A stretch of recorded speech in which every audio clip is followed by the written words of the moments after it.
Hello, this is Greg from SharePoint Maven, and in today's video, I would like to show you how you can easily create a list from an existing template.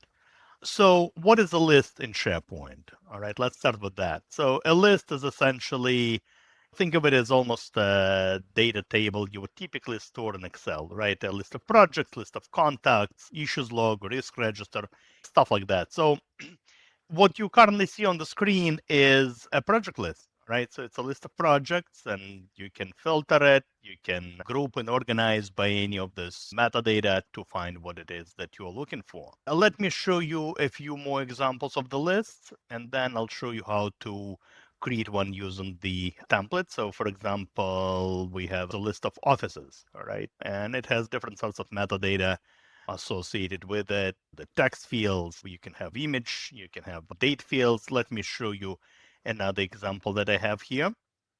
This happens to be an employee directory. All right, so here is a list used as an employee directory. And again, you can have all sorts of columns associated with that list. Now, when you typically create one, you have a few choices. You can create one from scratch. You can import one from Excel. There is also a way to create a list from one of the templates provided by Microsoft. So let me show you how to do that. I'm going to use this site for this. So I'm going to now click new, right? We're going to create a list and choose a list. And of course, you're going to see all these different ways to create them from scratch. You can copy an existing list, you can create one from Excel. But if you scroll down, you're going to see all these different templates available from Microsoft. And essentially, yeah, they're just different templates for different use cases. So for example, issues log, right? You want to track issues. There is a list for that. You want to create a playlist of videos. You want to maybe manage assets, all right? And a list is nothing more than just a pre-built essentially list with columns and certain views and formatting. So you pretty much don't need to start from scratch. So let's choose this issue tracker one. And it actually tells you what it's going to include. It also gives you a little bit of a preview. But yeah, we'll use this template. This is how it will look like. Now, it's not going to populate the data, of course, right? So this is just an example. It will only create the fields, the views, the formatting. But yeah, it's not going to obviously have this data in place. I'm going to give it a name. And here we go. It's creating a list for us. Based on this template, obviously it's empty. But if you notice exactly what I mentioned already, essentially it has some views built in.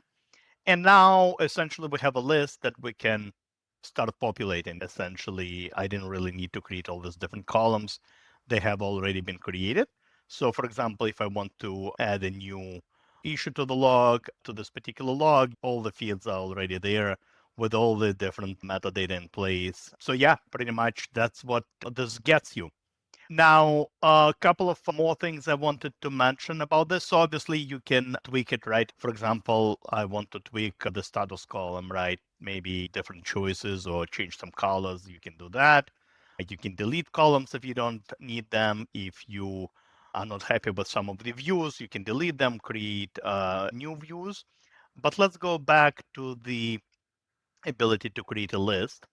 I want to show you. So yeah, you will notice there are two tabs here. One would say from Microsoft and another from your organization. Now, in my case, it's blank, but there is a way for an organization to create corporate templates. And this is really not something that end users can do, but there is a way. For example, if you want to standardize on the list within your organization, maybe you want to have some certain templates available, then this is something that's actually possible and they would appear here.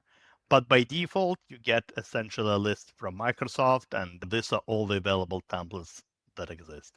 That's all I wanted to demonstrate in this particular video. Hopefully you found it useful. As always, happy to see you on my blog, sharepointmaven.com, as well as my YouTube channel. Goodbye.